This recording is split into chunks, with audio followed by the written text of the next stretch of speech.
À vous qui aimez l'histoire, salutations fraternelles. Alors, nous poursuivons,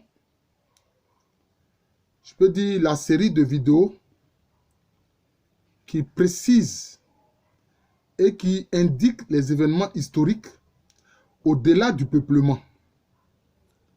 Voilà, au-delà du peuplement. Nous l'avons fait déjà pour plusieurs groupes ethniques. Voilà.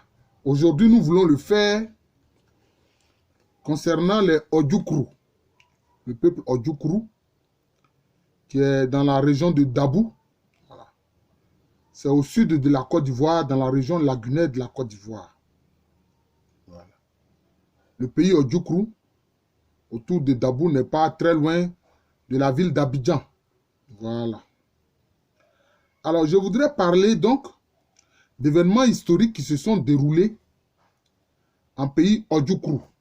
Le peuple est appelé tantôt Ojukru, tantôt Adjukru. Sa langue, c'est le Modjukru. Et l'espace, c'est-à-dire le territoire, est appelé l'Ojukru. Alors, il est dit que les fondateurs de Boubouri et de Dibrim ont la même ascendance. Et deux confédérations de défense militaire vont se créer, l'une autour de Boubouri et l'autre autour de Dibrim. Mais je voudrais dire ici, même si la tradition orale dit cela, à l'origine, non. Boubouri et Dibrim ne sont pas de même extraction. Dans Boubouri, vous avez Bourbourou. Donc, les fondateurs de Boubouri, Bourbourou, sont d'extraction d'Ida, Kourou. Ce sont des Kourous, donc d'extraction d'Ida. Voilà. Je l'ai expliqué quand j'ai fait ma vidéo sur le peuplement Ojukru. Vous pourrez regarder le peuplement Ojukru. Mais ce sont les brassages qu'il y aura entre les Boubouri ou Bourbourou d'extraction Kourou, parce que le groupe Bourbourou s'est fondu dans plusieurs ensembles ethniques. Se sont fondus dans l'ensemble ethnique Ojukru, dans l'ensemble ethnique Abé, dans l'ensemble ethnique Abidji. Voilà. Et maintenant, Dibrim. Dans Dibrim, vous avez quoi? Vous avez Ibrim, Abrem, qui eux sont d'extraction à l'Adjan. Voilà. Sont d'extraction à l'Adjan. Vous voyez. Donc, à l'origine, ils ne sont pas de même extraction. Mais comme je l'explique dans le peuplement Ojukru, ces Bourbourous arrivent dans cet espace au XIVe siècle, de même que les Abrem qui vont créer Dibrim. Voilà. Voilà, c'est comme ça. Donc, ils se sont rencontrés sur cet espace au XIVe siècle. Et il y aura des brassages entre eux. Il y aura des brassages entre eux. C'est ces brassages-là qui ont fait dire qu'ils sont de même extraction. Mais sinon, au départ, ils ne sont pas de même extraction. Les Bourbourous sont d'origine Kourou. Les Abrem, qui sont à l'origine de Dibrim, sont d'origine Akan. D'ailleurs, les Abrem sont partis du littoral Fanti. Voilà. Jusqu'aujourd'hui encore, le peuple Abrem existe encore en territoire Fanti. Voilà, au Ghana actuel. Et donc, il y aura des brassages. Ce sont ces brassages entre Bourbourou d'origine Kourou et Abrem d'origine Akan Aladjan qui va être constitué le noyau du peuple Ojukru, qu'on va appeler d'abord Oborou, et puis maintenant autour des Oborou. Voilà.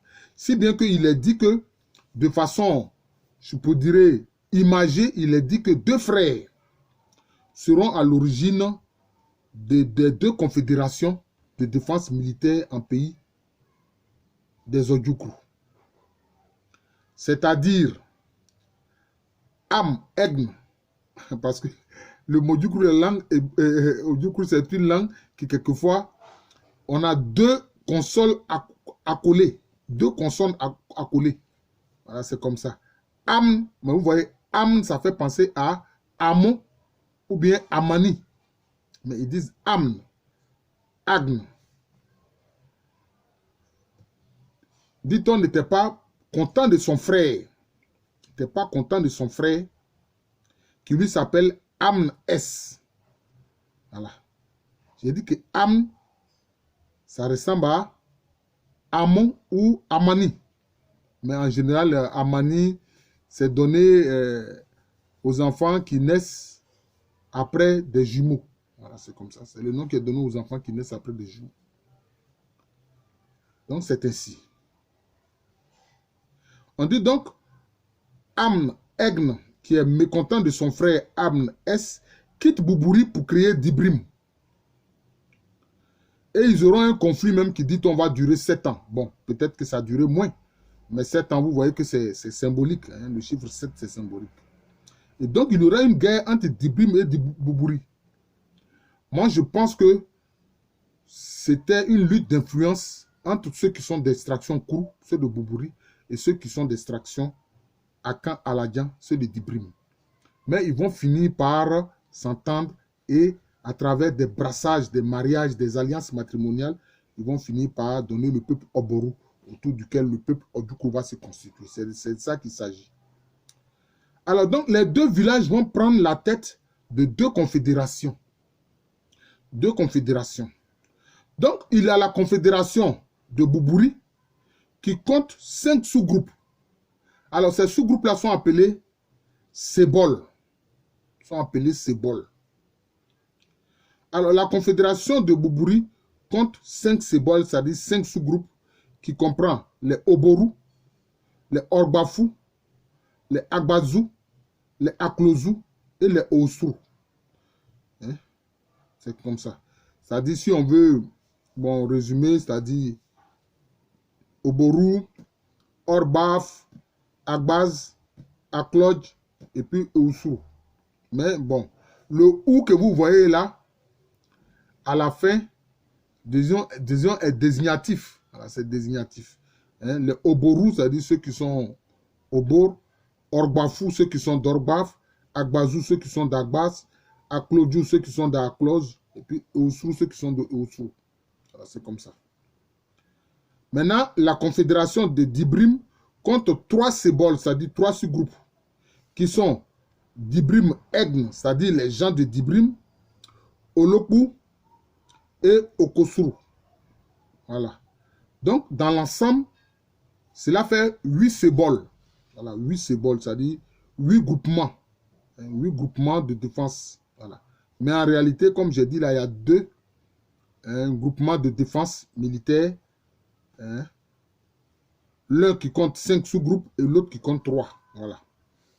Alors, il faut dire que, donc, comme je l'ai dit là, les Sebol sont des communautés de défense militaire, mais aussi qui ont des relents politiques, économiques et aussi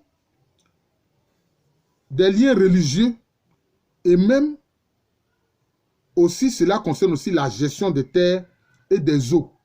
Voilà, et des eaux. Voilà. Parce que le pays Odoukou est très, le pays des Odoukou, pardon, est très arrosé. Si je veux dire le pays des Odoukou, je dois dire le Lodoukou. Voilà, très arrosé. Alors donc, les Sebol là sont liés par des alliances militaires et aussi par l'assistance mutuelle. Alors le professeur Aris Memel Foté a essayé de situer à quelle période, disons, ces défenses militaires-là, ces Sebol-là, naissent. Alors, il dit que c'est lié à 4 cycles de classe d'âge, notamment la classe d'âge des Ozrouma. Et donc, pour lui, ces Sebol-là, donc ces confédérations de défense militaire, naissent entre 1690 et 1711. Voilà. Je pense que c'est une méthode aussi de périodisation qui est intéressante. Voilà. Mais quand le Lodoukou, c'est-à-dire quand le pays des Odoukou est menacé, alors là, tous les Sebol se mettent ensemble. Hein, c'est-à-dire les deux confédérations se mettent ensemble pour protéger le Lodoukou, pour protéger le pays. Et c'est ce qui s'est passé. Durant la première moitié du 19e siècle, tout le pays, tout le Lodoukou, donc les deux confédérations vont se mettre ensemble pour repousser une attaque du roi des Baoulé et le moins de Tia Salé. le roi des Baoulés et le moins de Tia Salé qui a attaqué le Lodjoukru, qui a attaqué le pays des Lodjoukru, s'appelle Kadja Semou. Kadja Semou. Et quel était son objectif? C'était de lancer une expédition dans le Lodjoukru parce que les Lodjoukru ont reçu et accueilli son ennemi qui s'appelait Tano Aka, qui était le chef des Aria. C'était le chef des Aria. Et justement, ce dernier s'était réfugié en pays Lodjoukru, lui et ses hommes. Parce que j'ai fait une vidéo qui explique cela. En fait, dans le royaume et le monde de Tia Salé, il y a eu un conflit de pouvoir entre ceux qui sont d'extraction Ali, c'est-à-dire donc qui descendent de la reine Tanouadjo, et ceux qui sont d'extraction Ahua. Voilà, ceux qui sont d'extraction Ahua, qui sont à Ahuanou et à Ahua. Voilà. Maintenant, les Ali, c'est eux qui détiennent le pouvoir à Tia Salé même. Mais la famille, les groupes Ahua aussi sont représentés à Tia Salé. À Tia Salé, ils sont appelés Mandou. Voilà, à Tia Salé, ils sont appelés Mandou. Et donc, simplement, Kadja Semou voulait pourchasser, continuer de pourchasser son ennemi Tanouaka, le chef d'Ayahua, même jusque sur le territoire du coup où ce dernier s'était réfugié avec ses hommes. Voilà. Mais Kadja Semou sera repoussé. Voilà. Il n'arrivera pas à envahir le pays des Odjoukou. C'est ce qui va se passer. Et finalement, Tanouaka, qui est Ahua, voilà. Mais là, ces Ahua qui sont dans la zone de Tia Salé, eux, ils sont baoulés. Mais vous avez des Ahua qui sont à Ni, comme par exemple les Ahua qui sont à Niansoué, qui sont à Niansoué, dans la région d'Abangourou. Voilà. Vous voyez la complexité du peuplement, c'est cela. Et donc, Tanouaka, qui est d'extraction Ahua avec son groupe, vont venir à Dibrim, ils vont s'installer à Dibrim où ils vont créer un quartier qui est appelé Ahua-Foué. Ils vont créer un quartier qui est appelé Ahua-Foué. Pour dire qu'ils sont Ahua. Voilà. Mais il y a certains parmi eux qui vont retourner dans le Bambandama pour créer Mouanvoué. Ils vont créer le village de Mouanvoué. Voilà. Mais il y a aussi une partie de ces Élomoins Ahua-Foué qui s'est installée dans le quartier de Animambou. Animambou. Notamment à Lopou. Animambou à Lopou. Voilà. C'est cela. Donc, c'est important de connaître ces événements-là, n'est-ce pas? C'est important de connaître ces événements. Et puis là aussi, quand les Odjoukrou auront quelques conflits, notamment avec leurs voisins, Tchama Songon, voilà, c'est-à-dire les Hébreux de Songon, voilà. Et là aussi, ils vont s'entraider dans le conflit. Ils vont s'entraider dans le conflit. En fait, le conflit portait sur le contrôle de certaines terres et de certaines pêcheries. Voilà. Dans la partie inférieure du fleuve Ogbo ou Agbo, qu'on appelle aussi ordinairement Agnebi. Voilà, donc c'est ce qui va se passer. C'est pour le contrôle des pêcheries et des terres autour, notamment du fleuve Agnebi. Voilà. Mais aussi d'un bras de la lagune Ébrié, voilà, dans cette zone-là. Voilà. Et puis maintenant, il va y avoir quelquefois quelques conflits localisés entre Odjoukrou même. Par exemple, il y aura des affrontements entre Osrou et Youlil, entre Armébé et puis Aklodj B qu'on appelle Agbaï, entre Kosrou et puis Badien, entre Dibrim et Orbaf. Voilà. C'est-à-dire vieil Aklodj. Voilà. Donc c'est un peu ça. Donc je vous remercie.